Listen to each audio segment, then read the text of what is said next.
Well, hello, Young and the Restless Daily Recap fans.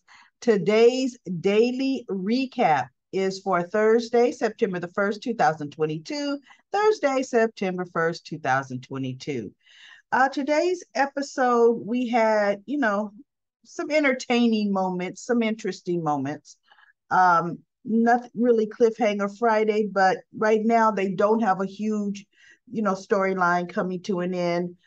So it's just life moving on for everybody in Genoa City, which is what's going on. Um, Adam went to Chelsea, and I guess Connor had sent this carved wood thing with their names on it. So he took it to Chelsea, and it actually kind of perked her up for a moment. She loved it. She loved, the little detail that he did. So she and Adam were talking about that. And Adam told her the good news, how he decided to take her advice and he decided to accept Jack's offer. So he's going to be working at Jabot. And he said, Chelsea, I notice, you're kind of out of sorts, and I want to return the favor for you. What I want to be able to give you some advice or help you. And of course, she deflects, she gets defensive about why does everybody think I'm pretty much one sneeze away from a nervous breakdown, which she actually is. One sneeze away. As a matter of fact, that sneeze may have already happened a couple weeks ago, last week. She's reeling and she's falling into this huge spiral of depression. And at the end of the show, it showed her curling up on her bed at her, Grand Phoenix room, holding that woodwork that Connor did, and just almost like curling up in almost a ball, because she has nothing. And truth be told, when Chelsea came back to the show, she really didn't know what she wanted to do. She Chloe begged her to come back and work for her because that's why she started that whole project, was for her. And she said then she didn't know if that's what she really wanted to do. And guess what? It wasn't what she really wanted to do. So she doesn't have a purpose.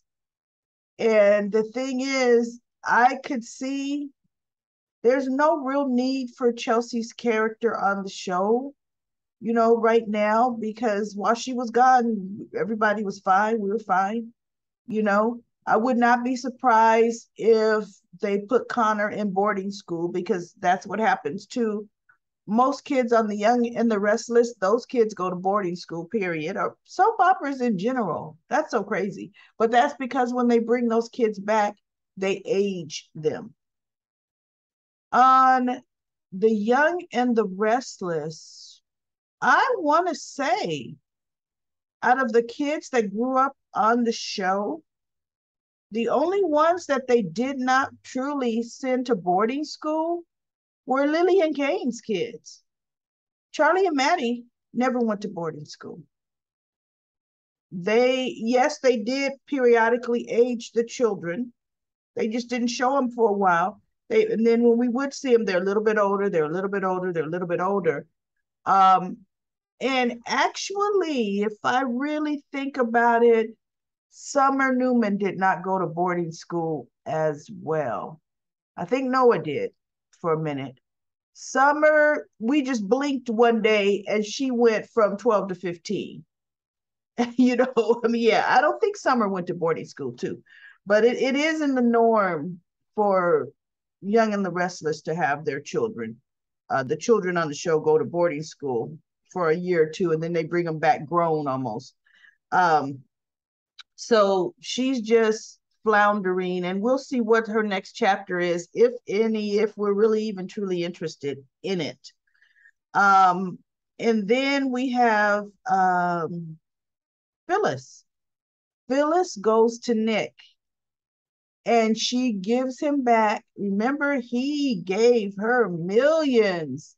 so that Victoria couldn't snatch the Grand Phoenix from under Phyllis, because Victoria was trying to do it just because, you know, and Nick lent her the money to stop that from happening. So she paid him back, and they kind of talked. They didn't really get too deep because he knows how she feels about him going back to work for his family. So he's like, you know what, let's not talk about that. She's like, okay, agreed. And then he kind of asked her about her working, selling the hotel, working at Marchetti. Did Diane Jenkins have anything to do with it? And she's like, no, me working for my daughter has everything to do with it. No, she's lying. But, her working for Summer. And she said, this is a great opportunity for me to rise from the ashes again. Even though the Grand Phoenix was a success, but I could show everybody I could do it again in whatever arena she's in.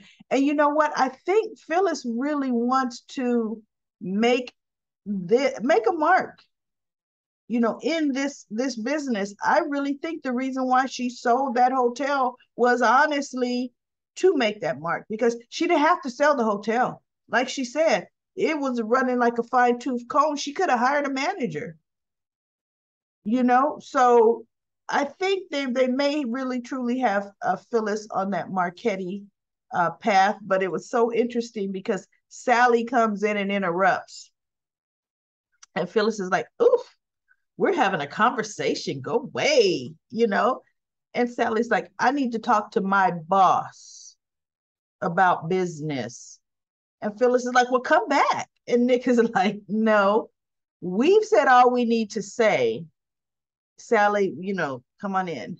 And so Phyllis looks at Nick and she goes, yes, we have said all we need to say. So she walks over to Sally. She goes, because I have to get back to my fabulous job at Marchetti.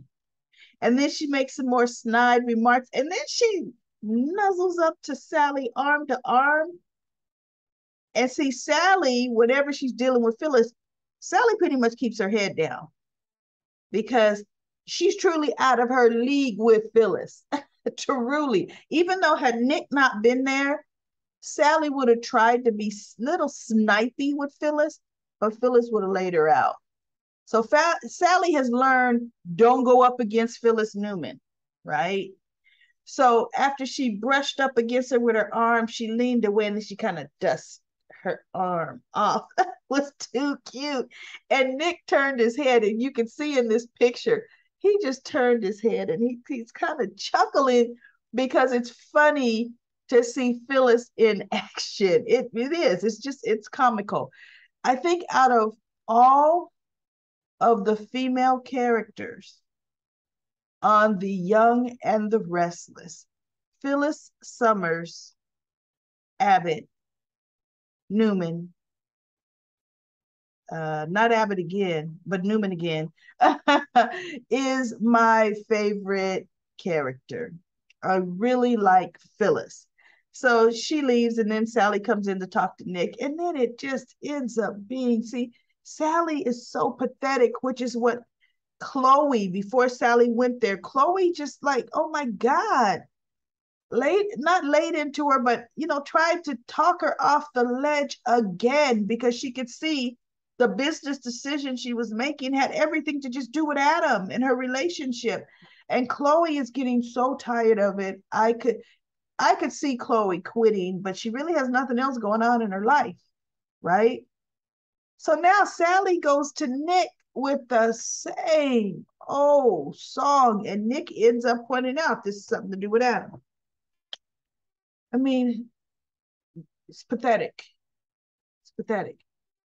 But see, then again, that's Sally's personality. On The Bold and the Beautiful, she was obsessed with Wyatt. Once he dumped her for his old girlfriend, that obsession she can't let go of.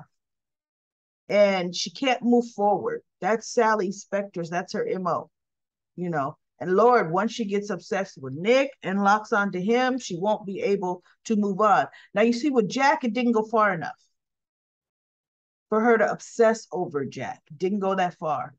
But with Adam, the passion and everything that got into her head and into her heart. So Sally's got some Sally issues to take care of. Now, another interesting scene was the investigative reporter Talia Morgan was in society. She was waiting to meet Nikki and Phyllis. But my whole thing is, look, why y'all meeting in public? Especially Phyllis, because her cover story is she's doing an article or a report on Ashlyn. That would be Nikki because of the Newman family connection, not Phyllis. So anytime those three are together like that, antennas should definitely be raised, right? Meet in private. Goodness. So anyway, Phyllis, Diane, before Phyllis and Nikki get there, Diane sees her and she goes, Talia Morgan, investigative reporter from LA. Oh my goodness. And Talia closes her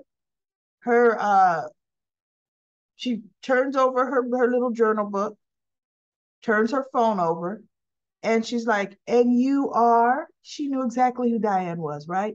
But good. I'm happy that she goes, and you are Diane Jenkins. Okay. I was from LA. I was in LA. And you were just an inspiration to me, right? And X, Y, and Z, because guess what?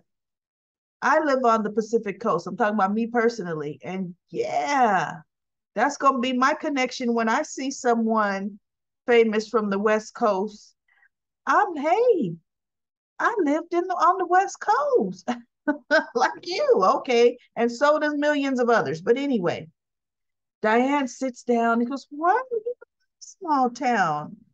I'm thinking any small town, but why are you in my town? And Talia says, I'm here doing a report, you know, or a article expose on Ashland Locke. Oh, and Diane invites herself to sit down pretty much. And I could be of some help. Ashley and we share a grandchild, or not a grandchild. You know, Ashley's son is my grandchild, or who Ashley thought was his son was her grandchild because it's actually Kyle's son. And Talia's like, well, that's interesting. Wow, that's a connection. And I have an insight on Ashlyn Locke. I can help you with the investigation. Really, Diane was also trying to probe her. Okay. Yeah, trying to probe her. So she's like, because that's kind of old news. Why would you be here reporting on? She goes, because there are always angles that haven't been reported. And I plan on unearthing or uncovering some information that no one else has ever heard of. Okay. And so they're talking, and Phyllis and Nikki arrive at society, and they're like, oh my God, how's that happening? They see Sally and Talia, not Sally, they see Diane and Talia talking. And so they were like, should we leave? And so they were going to just, back away. And of course, Diane is like, Nikki, Phyllis, come here. See, she's trying to see, because Diane is still trying to figure out, is this a trap, right? So they come over. I want to introduce you to Talia Morgan. She's a famous reporter from Los Angeles. Okay, nice to meet you, Talia. And their minds are thinking, and what does that have to do with us or me? And to me, the better thing, well, maybe later, would be Nikki to say, yes, we've kind of briefly spoken about Ashlyn Locke. But then that would kind of indicate, why is Phyllis with you for this? So they just left it coy. And actually, they did what they do best. They kind of started going in on Diane, right? To make her uncomfortable, which uncomfortable she got because she didn't want them telling Talia any of her past, right? And so pretty much Diane jumps up from the table and she's getting ready to make an exit because she feels like, wait a minute, wait. They're getting ready to rake me over the coals in front of this investigator. And so when she jumps up, Phyllis goes, oh, and the explosion's about to happen. And Diana's like, no, no, not now or ever. And she's looking like, I don't do that. Um, but, and I apologize to you, Talia, for them, you know, but I'm going to go ahead and, take my exit, take my leave, whatever she's taking, right? So Diane hot tails it out of there. And Phyllis and Nikki are like, okay, how did that happen? They're talking to Talia. So Diane leaves, they sit down. Now, I'm thinking, why would you all sit down like that? You allegedly don't know her. Diane just introduced you. Why would you sit down? And Talia said, oh, some interesting, things of interesting turn of events. And Talia alludes to, she says, I know how to handle a woman like Diane. You make things a little uncomfortable for her. And then she kind of explodes. You put on a little pressure. And they sit down and like, oh, do tell. Now, society has tons of window panes. How do we see people in a million scenes? They're peeking in the panes and they're seeing who's in society before they go in. Or the people inside society can see who's coming in by who's walking by those panes. The way they swooped those seats to sit down with Talia, Diane could have been walking up, but just looking in through the window panes and saying, wait a minute, what's going on with them? They're obviously in something together, because the way Nikki and Phyllis leaned in, I was like, ugh, ladies, you know? And part of me is saying, yeah, Talia's getting ready to do an article on Diane, but you want to know who else Talia's going to do an article on? That article is going to be on Nikki and Phyllis as well. Because Talia is an investigative reporter. Talia wants a Pulitzer, as they all do. Talia will see that there's a huge story between Phyllis and then Nikki as well as Diane. So that could blow up right smack in the middle of their faces. Because Phyllis already said she's working at Marchetti, but Phyllis was smart enough to say, but that's so I could keep an eye on Diane. She didn't, and she goes, and Diane is going to get fired. She's going to mess up on her job. She's going to get fired, but not because of anything I do to her. And I'm thinking, thank goodness you said that, Phyllis. Oh my goodness. This woman's a stranger to you all and a reporter. Man.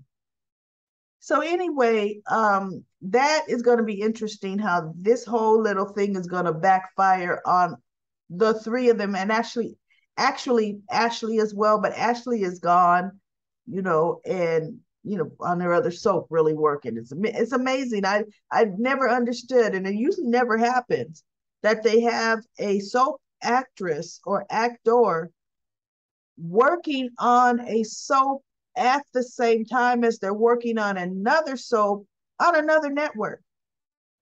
One of the other times that I did know and notice they did that, remember when Colin, Kane's father, was in Genoa City, and Jill's man, they were together for years. He was on the show for years.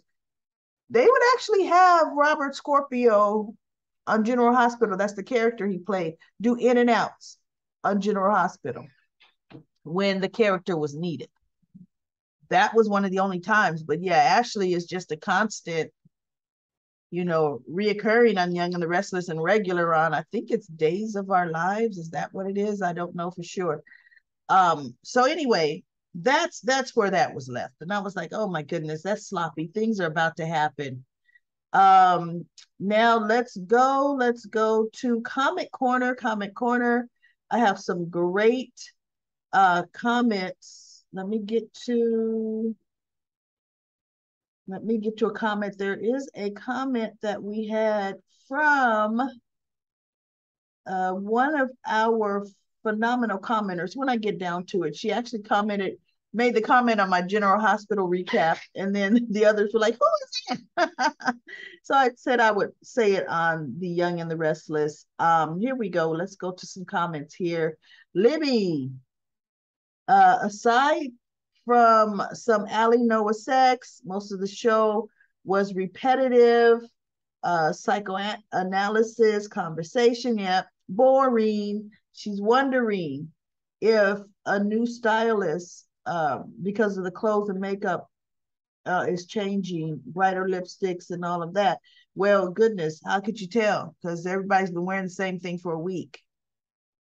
If I see Chloe in that dress one more day, they're making this all the same stinking day, and it's been a week almost. That black dress is, I'm tired of it. Over it. Um, let's see. Yeah, Tracy is looking fresher too, or flashier too. There's a romance for her. They really never have a romance for Tracy. And then LaShunta says, I hate my girl Chelsea struggling like that. Sally is so thirsty. I know Chloe is tired of her. Yeah, Chloe's just tired of everybody. Oh, one thing I forgot to mention. I'm so happy you talked about Chloe being tired. At the end of the show, Chloe calls Adam and they meet at the top of GC, by the pool. And she tells him, look, you need to go and break Sally's heart so she could move on. She's like, you've got her stuck in this limbo. Then you admitted that you did it because you can't. Oh no. She goes, why would you do that? And if you were any kind of, if you care about her at all, end it and make sure she knows it's done. And then he goes, oh, well, I just came from Chelsea. And I really don't want to hear that. you know, you you and Chelsea are never a good thing. But anyway, Chloe left some hard facts for him to think about. And I really think he is. He's gonna now go back to being more abrupt with Sally, or letting Sally know, look, we're through. And then Robin says Chelsea hopes she can get help, and maybe find true love. Yeah, but she's trying to put her mental health, the health of her mental state, based upon another person, and that never works. Chelsea needs to see a psychiatrist, and Chelsea needs to work on Chelsea before she could be in any kind of relationship that anyone else would want to stay in with her. So, any one person is not going to be the answer to Chelsea. And then she said, instead of Diane, put Chelsea with Jack. No, Chelsea and Jack. No, no, no Chelsea, no Jack. Jack does not need mentally unstable whatsoever. Ever. No Chelsea and Jack. Let's see. And then Libby is replying saying, I'm wondering if Adam's new job is a part of his victory plot revenge. Jabot does, yeah, to hurt Victor, that he's working for Jack. That would hurt Victor, periodly. Because, and not hurt him, that would piss him off.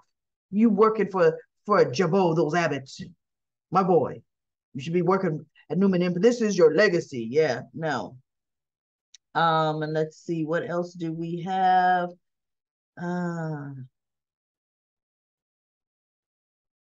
Here we go. Lorraine. This is the comment she made for us that she accidentally put for General Hospital. She loves to see more of Nicholas and Adam getting closer. I'm so happy when Nicholas said he understood why Adam feels the way he feels because of Victor. Yes. And he was happy that Adam shared how he felt about Nicholas.